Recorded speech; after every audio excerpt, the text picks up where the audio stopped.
নমস্কার, জ্যোতিষরাজ অমৃত আনন্দ আপনাদের প্রত্যেককে স্বাগত জানাচ্ছি। মিথুন রাশির সম্বন্ধে বলবো, তার আগে বলে নি মিথুন রাশি কালপুরুষের রাশিচক্রের তৃতীয় রাশি এবং মিথুন রাশির ষষ্ঠপতি একাদশপতি এই মঙ্গল। এই মঙ্গল সম্বন্ধে প্রথমে এই জন্যই বলছি, প্রত্যেক রাশির ক্ষেত্রে মঙ্গল কিন্তু একটা দৈনন্দিন জীবনের একটা প্রভাবশালী গ্রহ।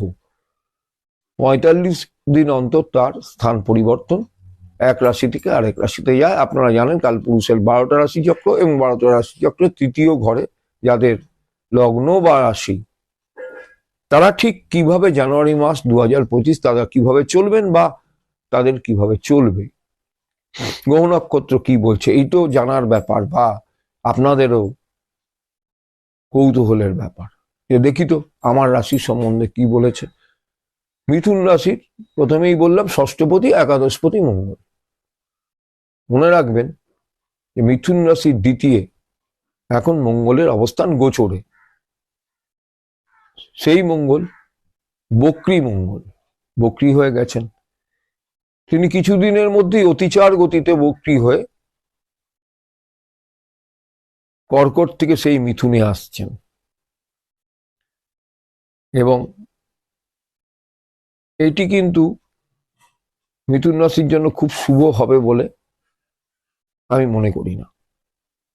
এবার দেখুন মিথুন রাশির দ্বিতীয় মঙ্গল আর আপনাদের নবম স্থানে, মানে যাদের মিথুন রাশি মিথুন লগ্ন তাদের নবম স্থানে এখন কিন্তু শনির মহারাজের অবস্থান। তো মিথুন লগ্নের বা মিথুন রাশির অষ্টমপতি নবমপতি শনি তিনি নবমেই বসে আছেন তার নিজের আনন্দ ক্ষেত্র কুম্ভতে, কিন্তু সেই শনি মঙ্গল দ্বারা দৃষ্ট হয়ে যাচ্ছে। তো যতক্ষণ না আপনার মঙ্গল মিথুনে যাচ্ছে, আবার একদিকে সেটা প্লাস করাবে, শনির প্রতি দৃষ্টিটা তার উঠে যাবে, কিন্তু অন্য ধারে কিন্তু কিছু বিব্রতও করাবে। লগ্নে বা রাশিতে মঙ্গল আপনাদের জরাব্যাধি হতে পারে, যারা বয়স্ক আছেন তাদের জন্য এটা একটা অ্যালার্মই। লগ্নে বা রাশিতে গিয়ে মঙ্গল বসছে কিছুদিনের মধ্যে। এবং মিথুন রাশির যারা জাতক জাতিকারা বা লগ্নের জাতক জাতিকারা, তাদের রোগ ব্যাধি থেকে সাবধানে থাকা উচিত। কিছু হলেই ডাক্তারদের পরামর্শ নেওয়া উচিত। বা আপনাদের নবম স্থানে আছে শনি, কিন্তু মনে রাখবেন মঙ্গল যতক্ষণ না শিফট করছে তখন কিন্তু এই শনিকে আপনাদের ভাগ্যস্থানের যে পরিবর্তনের ইঙ্গিত দেখেছিলেন সেটা কিন্তু একটু ব্যাহত হবে। ফলে দমন, মানে নিজেকে দমন করার চেয়ে বড় কথা হচ্ছে কি প্রতিকার, খুব এটা শুভ হবে না জানুয়ারি মাস অন্তত আপনাদের জন্য। কেননা আবার ওদিকে এই মঙ্গল রাহু দৃষ্ট আছে, যদিও সেটা 7ই জুনের পর কেটে যাবে, কারণ মঙ্গল তখন অতিচার গতিতে আবার আপনাদের রাশিতে যাচ্ছে, তখন কিন্তু অন্যরকম ফল দেবে। দেখুন সেই মঙ্গল তার নিজের ঘরে যখন তিনি বক্রী হয়ে যাচ্ছেন, বক্রী হয়ে মিথুনে যাচ্ছেন, তখন কিন্তু নিজের ঘর ষষ্ঠতেই বৃশ্চিকে দৃষ্টি দিচ্ছেন। তাহলে সেক্ষেত্রেও কিন্তু রোগ ব্যাধি বা আয় ইনকাম ব্যাহত করবেই। এখন দেখুন ষষ্ঠপতি অষ্টমপতির কানেকশন হয়ে আছে, সময়টা এখনই ভালো যাচ্ছে না, অতিরিক্ত ব্যয় হচ্ছে কাজের চেয়ে বেশি। মানে যা আপনারা ভাবছেন এইটা ব্যয় করলে আমার হয়ে যাবে, সেটা হচ্ছে না, তার চেয়ে অতিরিক্ত ব্যয় হচ্ছে। এমনি দ্রব্যমূল্য বৃদ্ধির বাজার, ব্যয়টা আরো এসে চাপছে মাথার উপর। সুতরাং এই বোঝা থেকে দমন করতে অন্তত একটু যোগা করুন। আপনারা মঙ্গলচণ্ডী মায়ের ধ্যান করতে পারেন বা মেডিটেশন করতে পারেন, তাতে দেখবেন অনেক কাজ শুরু হয়ে গেছে বা অনেক সমস্যা মিটে গেছে। পুরো সমস্যা কাউরি মেটে না, কিন্তু অনেকটা সমস্যা মিটে গেছে, আপনারা অনেকটা হালকাভাবে পথ চলতে পারবেন।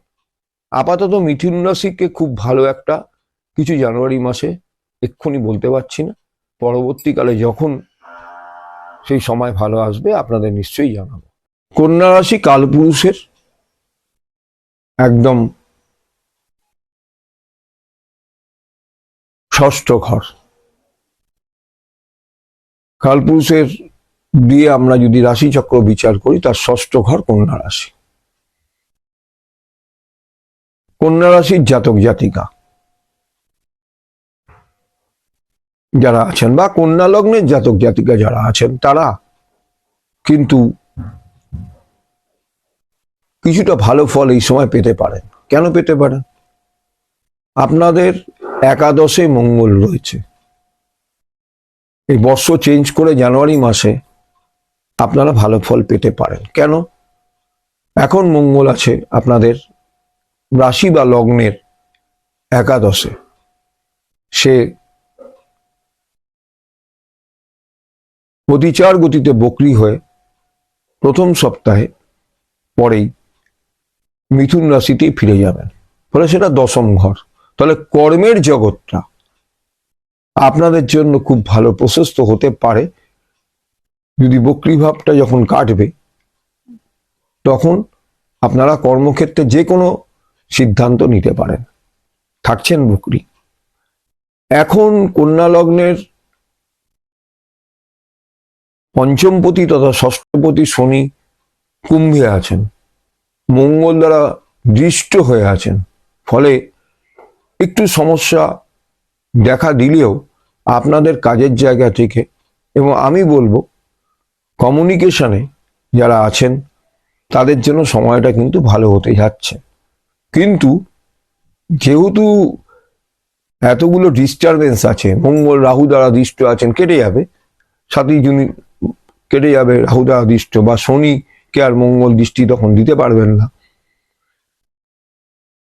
তাহলে আপনারা যে কোনো কাজে অ্যাগ্রেসিভলি জানুয়ারি মাসের প্রথম সপ্তাহের পর অ্যাগ্রেসিভলি মানে করতেই হবে, উঠে পড়ে লাগুন। যারা ব্যবসা করছেন, যারা শেয়ার মার্কেট ব্যবসা করছেন, তারাও সেই ব্যাপারে আলোকপাত করতে পারেন। মানে তারা সেই ব্যাপারে কিছু রিস্ক নিলেও নিতে পারেন। কিন্তু যে কোনো রিস্ক নেওয়ার আগে একটু চিন্তা করে নেবেন। তার কারণ কখন বিপদ আসে, অজানা বিপদ, সেটা বলা তো মুশকিল। আপনাদের সপ্তম স্থানে আবার রাহু বসে আছে। সুতরাং সেই দিকটাকে নজর দিয়ে, রাহু কিন্তু এই ঘরে এখন মিনে বসে আছেন, বৃহস্পতির ঘরে, দেবগুরু বৃহস্পতির ঘরে। খুবই সতর্কভাবে আপনাদের থাকা উচিত। সেই জন্য দুর্ঘটনার দিক থেকে, রাস্তাঘাট চলার দিক থেকে আপনারা একটু সাবধানে থাকবেন। হঠাৎ কোনো ঘরে বিপদ হতে পারে। সপ্তম স্থানে স্ত্রীকে নিয়ে বা পার্টনার নিয়ে আপনাদের অশান্তি হতে পারে। এর বেশি কিছু একটা বলার নেই। শুধু আমি বলবো যে যোগা, ব্যায়াম এবং কালপুরুষের পুজো দেওয়া, অর্থাৎ আমরা যদি মহাকালের পুজো ধরি, মহাকালের পুজো দিন, ধ্যান করুন, মেডিটেশন করুন, যোগা করুন। যাকে যে দেবতা ধ্যান করতে চান সেই দেবতার ধ্যান করুন। পারলে সবার ধ্যান করুন, তাতেও কোনো অসুবিধা নেই। কন্যা লগ্নের জন্য আপাতত এই। তুলা রাশি, রাশিচক্রের মানে কালপুরুষের যে রাশিচক্র 12টা রাশির সপ্তম ঘর হচ্ছে তুলার ঘর। এটা শুক্র প্রভাবিত ঘর। শুক্র প্রভাবিত ঘরে আপনাদের কিভাবে জানুয়ারি মাসের 2025-এর প্রথম মাস জানুয়ারি কেমন যাবে এর সম্বন্ধে আলোকপাত করতে এসেছি বা বলতে এসেছি তুলা লগ্নের বা তুলা রাশির জাতক জাতিকারা। দেখুন, আপনাদের দশমে এখন মঙ্গল আছে। মঙ্গল বক্রীভাবে বিরাজ করছেন। 7ই জানুয়ারির পর মঙ্গল কিন্তু অতিচার গতিতে বক্রী হয়ে মিথুন রাশিতেই যাচ্ছেন। সুতরাং এই যে কালচক্রের এই যে গ্রহদের পরিবর্তন, এটা প্রত্যেক মানুষের জীবনে তাদের রাশি লগ্ন অনুযায়ী বিরাট প্রভাব ফেলে। তাহলে দশম থেকে তিনি নবমে যাবেন। সেই জন্য ভাগ্যের সহায়তাও যেমন পাবেন, কর্মেও সহায়তা পাবেন। শুধু আমি অনুরোধ করব, যেহেতু এই মঙ্গল রাহু দ্বারা দৃষ্ট, এখন মিনে রাহু আপনাদের ষষ্ঠ ঘরে, অর্থাৎ মীন রাশিতে বৃহস্পতির ঘরে রাহু, সেই রাহু যেহেতু মঙ্গলকে দৃষ্টি দিচ্ছেন, এবং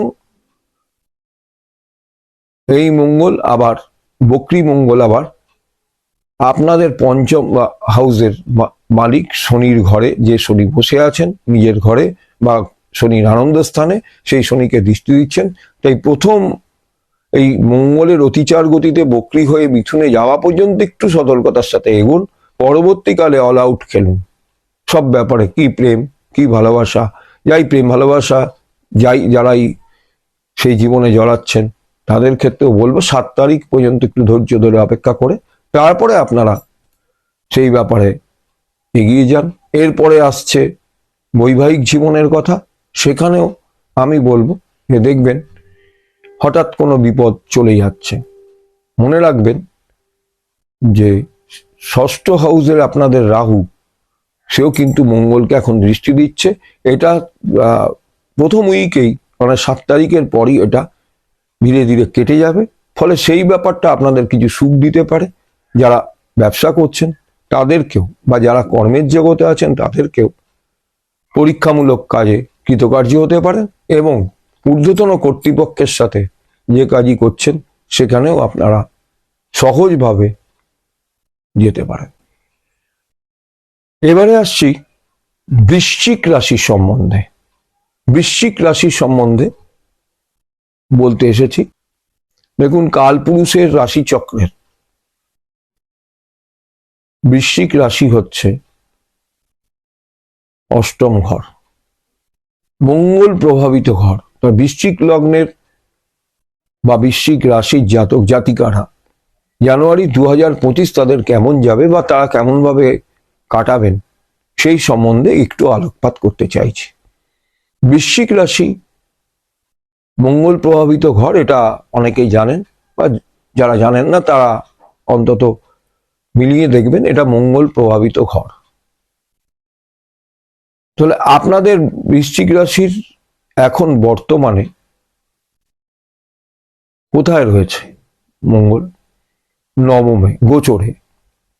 গোচর দিয়ে তো দৈনন্দিন জীবন বা আপনি পাক্ষিক জীবন, মানে 15 দিন অন্তর বা 7 দিন অন্তর যে যেটাই পছন্দ করেন জানতে হয়। তাহলে আমি বলছি যে বৃশ্চিক রাশি জানুয়ারি মাস কেমন যাবে। দেখুন, মঙ্গল সরে যাচ্ছেন 7 তারিখে, মিথুনে যাচ্ছেন। এই 7 তারিখ পর্যন্ত আপনাদের তবুও যে মঙ্গলের সহায়তাটা পাচ্ছেন, নবমে আছে, চলে যাচ্ছেন অষ্টমে অতিচার গতিতে বক্রী হয়ে, তখন কিন্তু আবার সময়টা একটু আপনাদের গোলযোগের মধ্যে দিয়ে যাবে। তার কারণ আপনাদের পঞ্চমে শনি মহারাজ বসে আছেন এখন, তিনি দৃষ্টি দিচ্ছেন সেই শনি মহারাজকে, এবং মঙ্গল রাহু দ্বারা দৃষ্ট বৃশ্চিক রাশির পঞ্চম ঘর এ রাহু বসে আছেন, আর চতুর্থ ঘরে বসে আছেন শনি। সুতরাং অবস্থাটা খুব একটা সুখকর যেমন নয়, একটা মানে শুভ অশুভ মিশ্র ফল দিচ্ছে, তেমনি মঙ্গলটা সরে গেলে জানুয়ারি মাসের, যেহেতু উনি প্রথম সপ্তাহে চলে যাচ্ছেন অতিচার গতিতে বক্রী হয়ে মিথুনে যাচ্ছেন, সেহেতু আমি বলবো একটু সতর্কতার সময় এটা। মানে এগুলো সব ঠিক হবে। মঙ্গল যখন সিংহ রাশিতে আসবেন তখন দেখবেন রাশি চক্রের দশমে আসছে মঙ্গল আপনাদের। হ্যাঁ, তো ন্যাচারালি এখন কিন্তু একটু সদা সতর্ক হয়ে সব ব্যাপারে, কি প্রেম ভালোবাসা বা আপনাদের বৈবাহিক জীবন অর্থাৎ দাম্পত্য জীবন, কি চাকরি ক্ষেত্র, কি ব্যবসা ক্ষেত্র, যারা যে ব্যবসাতেই আছেন না কেন, আমি বৃশ্চিক রাশি সম্বন্ধে একটা সতর্কতা দিয়ে দিই। যারা একটু শেয়ার মার্কেট নিয়ে কাজ করেন তারা কিন্তু একটু সতর্কতার সাথে পা ফেলুন। তার কারণ হঠাৎ 6-7 দিন আপনাদের প্রফিট দিলেও 7 তারিখের পর কিন্তু অবস্থাটা ততটা সুখকর থাকছে না। সুতরাং জানুয়ারি মাসটা আপনাদের জন্য খুব একটা সুখকর এই প্রথম ভাগের পরে নাও হতে পারে, আরো 3-4 সপ্তাহ বাকি থাকবে, 3 সপ্তাহ বাকি থাকবে, 3 সপ্তাহের কিছু বেশি সময়। সেই জন্য তারা একটু সতর্কতার সঙ্গে পথ চলুন, এইটুকু আমি বলবো। এবং এখানে কিন্তু আরেকটা বিষয় উল্লেখ করার দরকার আছে, যে 7 তারিখ পর্যন্ত কিন্তু পথ চলতি সাবধান, রোগ বিসুখ থেকেও সাবধান। 7 তারিখের পরে আপনারা আবার ওই সংক্রান্ত দেখবেন ঝামেলাটা কমে গেছে। এবং তার জন্য কি করে ঠিক করতে হবে, যেহেতু মঙ্গল প্রভাবিত ঘর, আপনারা বগলামুখী ধ্যান করতে পারেন, মেডিটেশন করতে পারেন, যোগা করতে পারেন। যোগা ন্যাচারোথেরাপির উপর জোর দিন, দেখবেন আপনারা অচিরেই হয়তো আপনাদের সমস্যার অনেক সমাধান হয়ে যাবে। আজ বৃশ্চিক রাশি এইখানেই সমাপ্ত করলাম। এবারে আসছি আমি ধনু রাশির সম্বন্ধে। ধনু রাশি রাশিচক্রের 9ম ঘর, বৃহস্পতি প্রভাবিত ঘর। ধনুরাশি সম্বন্ধে বলতে গিয়ে বলতে হয় কালপুরুষের এটা 9ম ঘর, আমি আগেই বলেছি রাশিচক্রের 9ম ঘর, এবং এই ধনুরাশি বৃহস্পতি প্রভাবিত ঘর। বৃহস্পতি তার অধিপতি। দেখুন, মঙ্গল আপনাদের অষ্টমে বসে আছে,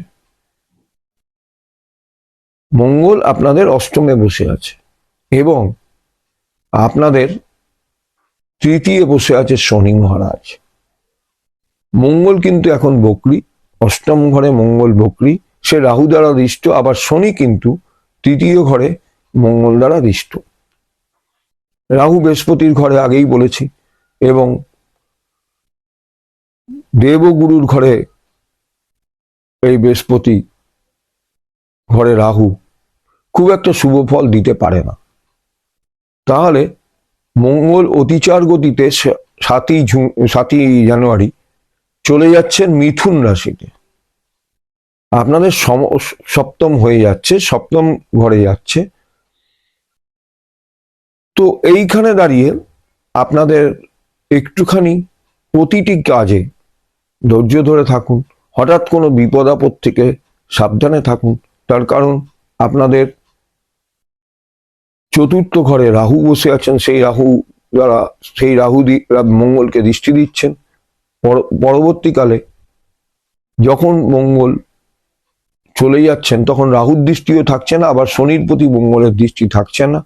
তখন একটু হালকা বোধ করলেও, যেহেতু সপ্তম ঘর, শরীর নিয়ে সাবধান থাকুন। যারা ব্যবসা করছেন তাদেরকেও বলবো জানুয়ারি মাসটা অন্তত খুব বুঝে শুনে চলুন, কোনো অযথা কোনো ঝুঁকি নেবেন না। এবং যারা শেয়ার মার্কেটে টাকা খাটাচ্ছেন তারা অযথা কোনো ঝুঁকি নিতে যাবেন না। এবং এর সাথে আরো একটা এবং আছে, সেই এবংটা কি, আপনারা খুব ধৈর্য ধরে বাস্তব অবস্থার মোকাবিলা করুন। ফল কিন্তু আপনাদের অনুকূলে নাও যেতে পারে। মেডিটেশন করুন, যোগা করুন, নানা রকম কিছু যে উপায়গুলো আছে আমাদের শাস্ত্র মতে, মেডিটেশন, যোগা, বৃহস্পতি গুরু মন্ত্র পাঠ, এগুলো আপনারা করতে পারেন। সঙ্গে যোগা করুন, ন্যাচারোথেরাপি করুন, দেখবেন অনেক কিছু আপনাদের মুক্ত হয়ে গেছে সমস্যা থেকে। আজ এখানেই ধনুরাশি সম্বন্ধে শেষ করলাম। সবাই ভালো থাকবেন, সুস্থ থাকবেন। নমস্কার।